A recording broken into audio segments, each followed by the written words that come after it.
सलेमान राज Karachi division जो general secretary हो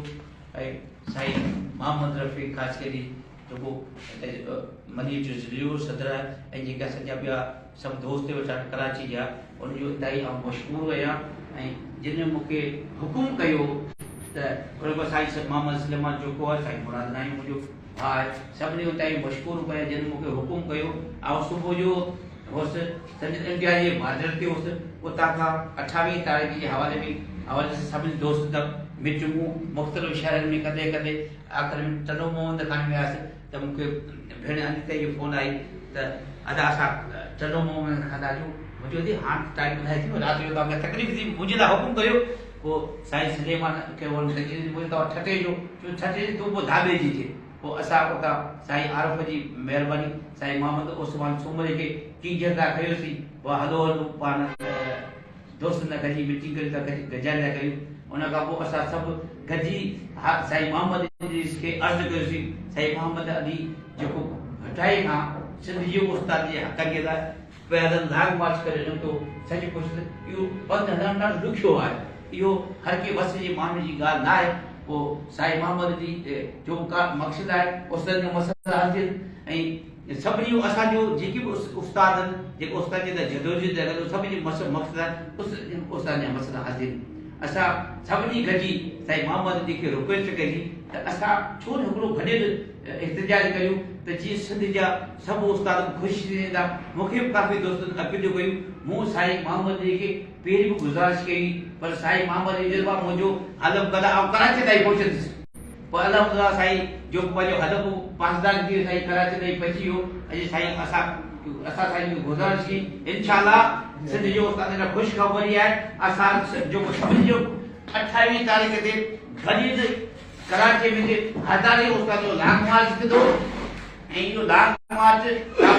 जॾहिं असांजा मसइला हल था थियनि असांखे नोटिफिकेशन असांजे मिली था वञनि त पोइ त असीं हलिया वञंदे पोइ असांखे को शक कोन्हे कराची में प्रवेश कंदा रहियूं जेकॾहिं असांजा मसइला हल न थिया छो त हीअ सिंध हुकूमत आहे इहा उस्ताद खे जिते लक्ष्य न थियनि त हुनखे ख़ुशि कोन था थियनि हालांकि जेकॾहिं बेनज़ीर भुट्टो शहीद रानी जी हुकूमत हुजे हा पाण ज़िंदा हुजे हा त उस्ताद एतिरा नंढड़ा कान थींदा टिनि सूबनि जे उस्तादनि खे सभई हक़ मिलनि था हींअर पीटीआई जी हुकूमत आहे पंजाब जे उन खां पोइ केपी उते सभिनी उस्तादनि खे हुननि वॾियूं मराहतूं ॾिनियूं आहिनि स्कूलनि में सभु फैसिलिटियूं ॾिनियूं आहिनि ऐं बलोचिस्तान नंढो सूबो उते फैसिलिटियूं ॾिनियूं पर सिंध जे उस्तादनि खे फैसिलिटियूं नथा ॾियनि असां पंहिंजे हक़ जे लाइ निकिरूं था त पूरे पाकिस्तान में ॿुधंदो किथे बि उस्ताद जहिड़ी एहतजाज कंदा उन ते करे वाटर कैनन शेडिंग न थी आहे अर्ज़ थिया उनखे खणंदा ऐं पर ईअं कोन थियो पर कराची में जॾहिं बि सिंधी उस्ताद पंहिंजे जाइज़ हक़ जे लाइ शरी इस्लाम चवे थो पंहिंजे हक़ जे लाइ तव्हां जदोजहद करियो जेकॾहिं हर मज़हब में इहा आहे त पंहिंजे हक़ जे लाइ जदोजहद करियो जेकॾहिं तव्हां पंहिंजे हक़ जे लाइ नथा जदोजहद कयो त वॾो हारी वियो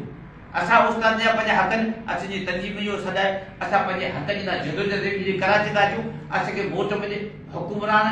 छो त शहीद रानी हली हुई हुकुमरान जंहिंजे असां वोट रहियूं त असांखे लठियूं था आहिनि असांखे मुश्किलात आहिनि असांखे जेलनि में विझंदा पोइ ईअं असांजा उहो मसइला हल था कनि ऐं हुकूमत सिंध खे बलाल भुट्टो ज़रदारी साहिब खे अपील कंदुसि साईं असांजो मुराद शाह जंहिंजो वाल साहिब तमामु वॾो बहादुर हुजे सिंध जी प्राइमरी उस्ताद खे 7 मां 9 ग्रेड ॾिनो ऐं साईं बि असांखे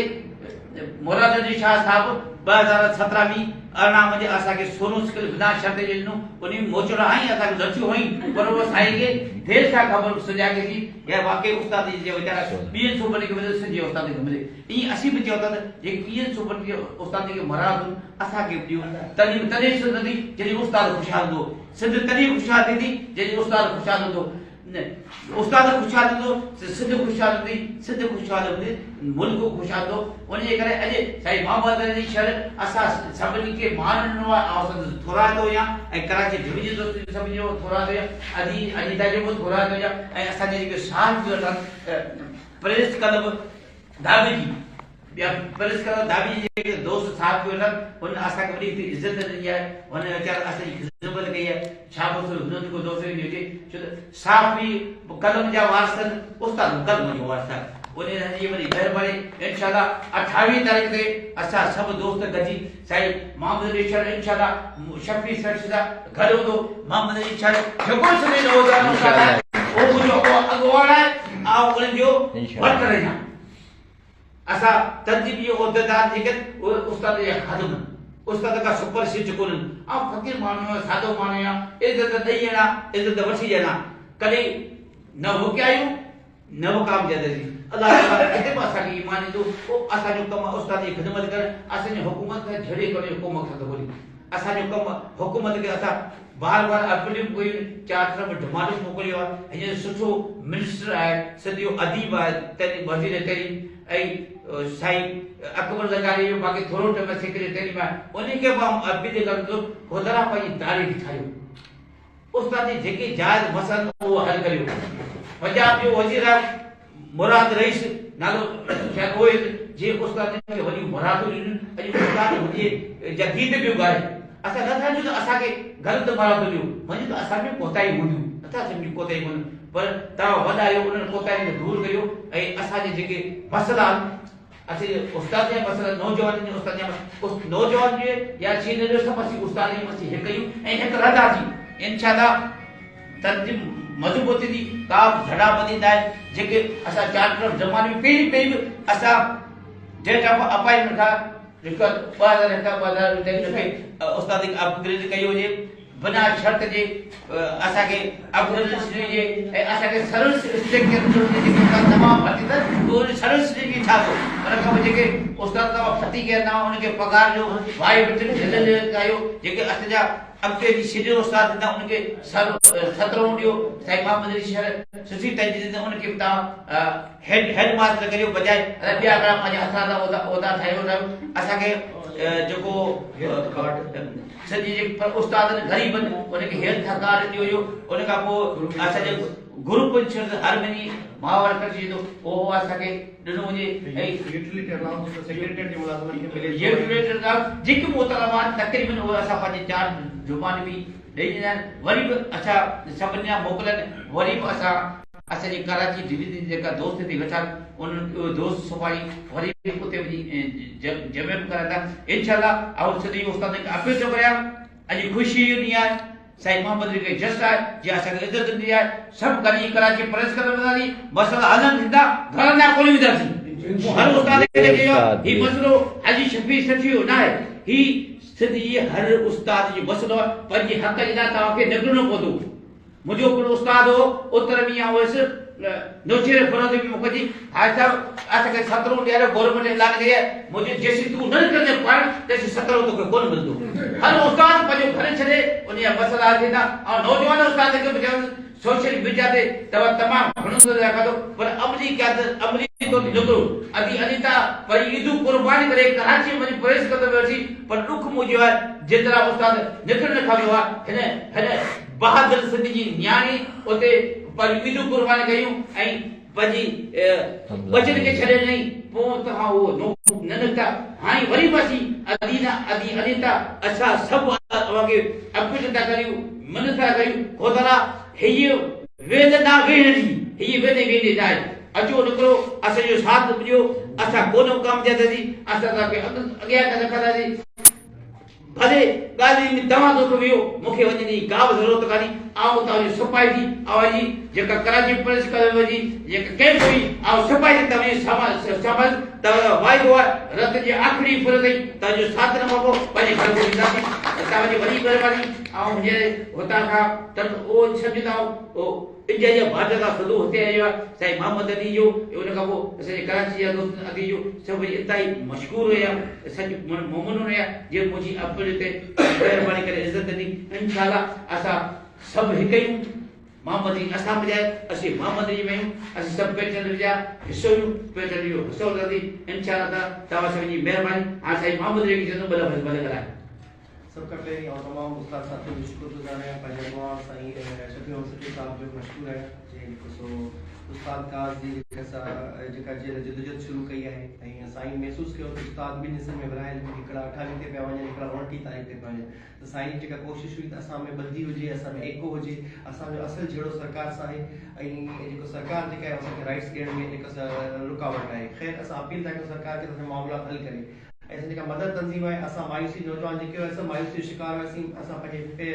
पहिरें पंधु पाण जेको निकितासीं त असां पाण जो फाइट करे असां पंहिंजा राइट्स वठंदासीं पर हाजी सचिव साहिब जेको पाण अॻिते वधी करे जेको सो कदम वधायो ऐं जेको सो रिक्वेस्ट कई त बाबा गॾियल जदोजहद कंदासीं तव्हां सभिनी दोस्तनि खे अपील कयो त गॾिजी करे 28 तारीख़ ताक़त जो मुज़ाहिरो कयो पोइ हाजी साहिब सां जॾहिं डिस्कस थी ख़बर पई त असांजो प्लान आहे जेको सो डिघी जदोजहद करणु 15-20 ॾींहं असां प्रेस क्लब ते वेंदासीं पोइ हुते असांखे जेतिरी बि एक्टिविटियूं करणी पियूं सरगर्मी करणो पियो हुते असां कंदासीं पोइ हुन में पाण खे साड़णो हुयो हुन में बच्चा ॿार वठी अचणो हुयो काफ़ी शयूं असांजी प्लानिंग में हुयूं असांजी जेके शयूं असां शो न पे कयूं त कानूनी हुन में रुकावट हुई पर उन शयुनि ते दस्तबरदार थियूं हाजी साहिब जी जॾहिं ख़बर पई प्लानिंग हादसा पाण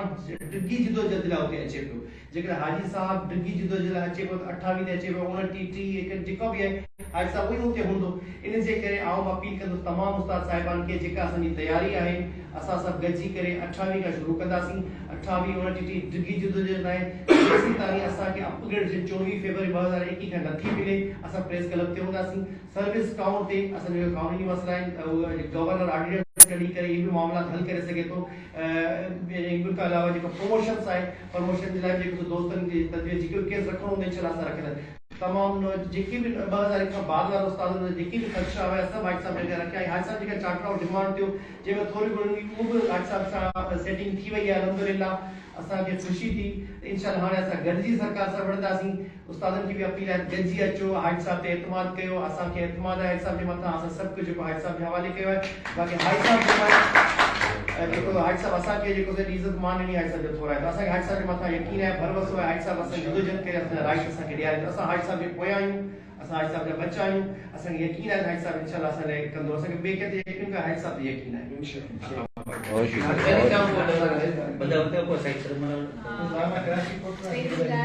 मोहम्मद अली शहर आयो सलाम पेश करियां थी मोहम्मद अली शहर के जेको एतिरो पंधु हुन कयो ऐं अॼु गगर ताईं उहो आयो ऐं इन में इन शइ जी ज़रूरत यकीनन महसूस थी पे 28 29 ॿ ॾींहं हलिया पे फेसबुक ते त घणाई माण्हू घणो कुझु लिखनि था घणेई ॻाल्हियूं थियनि थियूं पर मैदान ते अचणु ॾाढो ॾुखियो हूंदो आहे त सभु शयुनि खे ग्राउंड रियलिटीज़ खे ॾिसंदे कंदे असां हाजी साहिब ते हींअर जेको उन्हनि 28 जो ऐलान कयो पहिरीं 22 जो कयो वरी 28 जो कयो आहे त असां पहिरीं उन्हनि खां पुछी पक कई त 28 ते थींदो हाजी साहिब चयो हा एनी हाउ थींदो उन खां पोइ इहो ई थियो त भई इहो तव्हां जेसि ताईं असांखे हक़ न ॾियारींदा तव्हां न ॾींदा छो असां 7 जून ते नांग जा दंगियल आहियूं असां नोड़ी खां भेजूं पिया असांखे वॾो ख़ौफ़ इहो ई आहे त ईअं न 7 जून वांगुरु असांखे सदाए असां सां मुराद आहे अनीता ख़ान मतलब सिंध जा जेके 2001 खां जेके उस्ताद आहिनि उहे सभु उन्हनि जी हिकिड़ी आवाज़ आहे त उहे इहे ई पिया चवनि त 7 जून ते बि असां सां ईअं ई थियो असां एतमाद कयो असीं वियासीं ऐं हाणे कीअं इन जी कहिड़ी गारंटी आहे त असीं 28 डिसंबर ते वञूं ऐं असांजा मसइला हल थी वञनि त एतमाद त करणो ई पवंदो इन खां अलावा असां वटि ॿियो को चारो कोन्हे नौजवाननि जी इहा हालत आहे जो मोहम्मद अली शहर अकेले पियो हले अनीता ख़ान हुन सां गॾु अगरि हले पई त टियों माण्हू नथो नज़र अचे असांखे नौजवाननि जी इहा हालत जो निकिरण खां लहाइनि पिया या इहो पिया चवनि तव्हां प्रेस क्लब पहुचो पोइ असीं ईंदासीं ठीकु आहे तव्हां हुते ईंदा न हाणे 28 ते अचिजो ठीकु आहे असीं ॾिसूं था केतिरा नौजवान उस्ताद निकिरनि था ऐं मूंखे यकीन आहे त नौजवान उस्ताद सभिनी खां ज़्यादा पीड़ियल आहिनि हिन में ऐं सभिनी खां घणा मसइला असांजा ई आहिनि अपग्रेडेशन प्रमोशन इनिशिएटिव खां रेगुलर इहे सभु मसइला असांजा आहिनि हाजी साहिब पंहिंजे कम लाइ कोन पियो निकिरे हाजी साहिब असांजे लाइ पियो निकिरे जॾहिं चार्टर ऑफ डिमांड सेम आहे त पोइ डेट सेम थियण या न थियण में को फ़र्क़ु नथो पवे कुझु माण्हुनि जी ज़िद 29 रखो 28 छो त भई 29 छो 28 छो न त इहे नंढियूं नंढियूं ॻाल्हियूं आहिनि जंहिं ते लचक ॾेखारे सघिजे थी असां हाजी साहिब ते जीअं मोहम्मद अली शहर चयो त असां ट्रस्ट कयो आहे ऐं मूं हाजी साहिब खे वाज़े चयो त असांजी आख़िरी उमेद तव्हां आहियो असां बिल्कुलु मरकज़ी क़यादत मां मायूस थी चुका आहियूं जेके सोकाल्ड असांजा जेके भॻवान आहिनि असां उन्हनि मां मायूस आहियूं बिल्कुलु क्लियर ॻाल्हि आहे हाजी साहिब इहो इनिशिएटिव वरितो आहे त असां 28 ते कयूं था ऐं असां तव्हांखे हक़ ॾियारियूं त असीं तव्हांजे पोयां आहियूं असां तव्हांजो साथ ॾियण लाइ तयार आहियूं रुगो उस्ताद जी हक़ में असां कंहिं क़िस्म जी न धड़ाबंदी था चाहियूं तव्हां 29 ते मीटिंग में वञणु चाहियो असांजी अखियूं थधियूं न असां इदारनि खे था नुक़सान ॾियणु चाहियूं न असां तंज़ीम खे था नुक़सान ॾियणु चाहियूं तव्हां पंहिंजो तंज़ीमी कारवार बि हलायो भले तंज़ीम खे मज़बूत करियो तव्हां इदारनि में वञो पर असांखे त हक़ ॾियारियो इन्हनि इदारनि में वेहण खां पोइ बि असांखे हक़ न मिले त पोइ कहिड़ो फ़ाइदो आहे तव्हांजी तंज़ीम मज़बूत थियण खां पोइ बि अगरि अनीता खान डे बस का रेगुलर नथी थिए त अहिड़ी तंज़ीम मुंहिंजे कहिड़े कम जी आहे या अहिड़ी मज़बूती मुंहिंजे कहिड़े कम जी आहे उस्ताद खे हिन वक़्तु कमु खपे केर बि कराए XYZ केर बि कराए हाजी साहब त कॾहिं इहा दावा कोन कई आहे त आऊं तो लीडर थियां अचो मुंहिंजे पोयां हाजी साहब त हमेशह इहो चयो कारकुन अचो पाण अची लीड करियो पाण अची हुनखे संभालियो त इहा शइ इन्हनि जी हिकिड़ी पॉज़िटिव नज़र अचे थी त हाजी साहब चए थो त भई आऊं वेठो आहियां तव्हां अचो पाण पंहिंजो जेको आहे हक़ जे लाइ निकिरो त तव्हां नौजवान बि निकिरो ट्रस्ट करे ॾिसो हिन हिकिड़े दफ़ा पाण 7 जून ते एतमाद कयो हो धोखो खाधोसीं हाणे 28 डिसंबर ते एतमाद करे ॾिसो तव्हां इंशाअल्लाह जेको मुंहिंजे अंदरां हिकिड़ो दिलि जी ॻाल्हि अगरि ॿुधायां त मूंखे लॻे पियो त असांखे कुझु न कुझु हासिल थींदो इंशाअल्लाह मूंखे माना हिकिड़ो अंदरूनी हिकिड़ो इंसान जो सिक्स सेंस चवंदो आहे न त असांखे इंशाअल्लाह इन में को न को लाभ मिलण वारो आहे त इन में बहितरी जी उम्मीद आहे ऐं बिल्कुलु हाजी साहब खे इहा ई अपील आहे त ख़ुदारा ही असांजी आख़िरी उम्मीद अथव इन खां पोइ जेको आहे न उस्ताद सफ़ा मायूसी ईंदव बिल्कुलु उस्ताद हाणे बिल्कुलु मायूसी जे दाने ते सभु उन्हनि खे जेको आहे नुक़सान पुॼाए चुका आहिनि हाणे तव्हां आख़िरी उम्मीद आहियो ऐं इहा तव्हांखे या पुरज़ोर इहा ई अपील कंदसि सिंध जे सभिनी उस्तादनि जी तरफ़ां त महिरबानी करे असांजी उम्मीदुनि ते पूरा कयो बिस्मिल्लाहिर्रहमानिर्रहीम अॼु इंतिहाई ख़ुशी जहिड़ी ॻाल्हि आहे त असांजो साईं मोहम्मद अली शाह जेको भिटशाह जी नगरीअ खां पंहिंजो मार्च पैदल करे जॾहिं अॼु दाबेली में पहुतो त जनरल सेक्रेटरी साईं नादिर महमूद गढ़ा टाउन साईं जावेद इक़बाल महमूद सदर पटेल जमशेद टाउन जॾहिं मूंखे चयो साईं अॼु साईं जे हलणो आहे त मां चयो बिल्कुलु साईं सां अची मिलियासीं जंहिंमहिल साईं जा पेर ॾिठासीं त यकीन करियो त मुंहिंजी अखियुनि में ॻोढ़ा अची विया छो त सफ़र एतिरो तवील करे अचे इंसान ऐं हिकिड़ो उस्ताद काज़ जे लाइ ऐं उस्ताद काज़ जे मक़सदनि जे लाइ पंहिंजी ज़ात जे लाइ न पोइ उन में तमामु घणी जेका आहे सा मां उनखे जस थो ॾियां जेको उतां खां सफ़र करे हिते पहुतो अञा साईं जी मंज़िल अॻिते हुई पर साईं कराची जे हदूद में पहुची चुको असां साईं खे तमामु घणो जेको आहे सो इसरार कयोसीं त साईं तव्हांजो बि मिशन हिकिड़ो ई आहे असांजे रहबर साईं अली शबीर मोहम्मद सठियो जो बि हिकिड़ो ई मिशन आहे त उस्ताद काज़ जे लाइ जेको आहे सो असां जेको अलम खणी निकिता आहियूं त उनखे जेको आहे सो पार कयूं सो असांजी गुज़ारिश इहा ई आहे त तव्हां पंहिंजी 29 तारीख़ वारे खे मोखर करे तव्हां 28 तारीख़ वारे में अचो असां तव्हां सां गॾु आहियूं इनशाअल्लाह मरण घड़ीअ ताईं तव्हां सां गॾु हूंदासीं असांखे पंहिंजे क़ाइद अली शबीर मोहम्मद सठियो ते एतिरो नाज़ आहे जंहिंजी का इंतिहा न आहे हुन जॾहिं बि अलम खयो आहे त हुन अलम खे हमेशह ऊचो रखियो आहे उहो कॾहिं कलम अलम झुकियो न आहे इंशाअल्लाह ताला साईं जन जी कोशिशुनि सां जीअं अॻु में तमामु टीचर्स खे अनकंडीशनल 16 टाइम स्केल मिलियो हुयो हिन वक़्तु जेके असांजा चार्टर ऑफ डिमांड आहिनि इंशाअल्लाह ताला साईं अली शबीर मोहम्मद सठिए जी अॻुवाणीअ में साईं मोहम्मद अली शर वारनि जे ताक़त सां सपोर्ट सां ऐं असांजा जेके बि सिंध जा जेके बि उस्ताद आहिनि असांजा रहबर आहिनि इंशाअल्लाह ताला 28 तारीख़ ते गॾिजी करे असां पंहिंजी ताक़त जो मुज़ाहिरो करे पंहिंजे हुकूमत खां वठंदासीं ऐं साईं मोहम्मद अली शर जेको अॼु असांखे इज़त मान ॾिनो आहे साईं जा असीं बेहद शुक्रगुज़ार आहियूं जो मां साईं खे कॉल कई मुंहिंजो सर तव्हां अचो साईं मुंहिंजी हिकिड़ी कॉल ते डरे मोहम्मद ख़ान खां आयो जेको हिन वक़्तु असां दाबे जी प्रेस क्लब ते वेठा आहियूं ऐं अल्हम्दुलिल्लाह असां सभु उस्ताद गॾु आहियूं असां में काई धड़ाबंदी कोन्हे असांजी ताक़त हिकु आहे ऐं जॾहिं असां पंहिंजी ताक़त सभई गॾु थींदासीं त इंशाअल्लाह असां पंहिंजा मुतालबा बि मंज़ूरु कराईंदासीं मां ॿीहर साईं मोहम्मद अली जो शुक्रगुज़ार आहियां जंहिं असांखे मान ॾिनो इज़त ॾिनी साईं शबीर मोहम्मद खे मान ॾिनो इज़त ॾिनो साईं जो मां थोराईंदो आहियां वरी साईं मोहम्मद जी अमृता जा बहादुर जी यानी साईं सलेमान जा साईं रेफेरी जा मुंहिंजो भाउ कमर रज़ा ज़ैदी शाबोश हुजे वेचारो साईं भाउ जावेद आहे ऐं साईं नादिल मेमण मुंहिंजो इंतहाई प्यारो भाउ ऐं आपा जो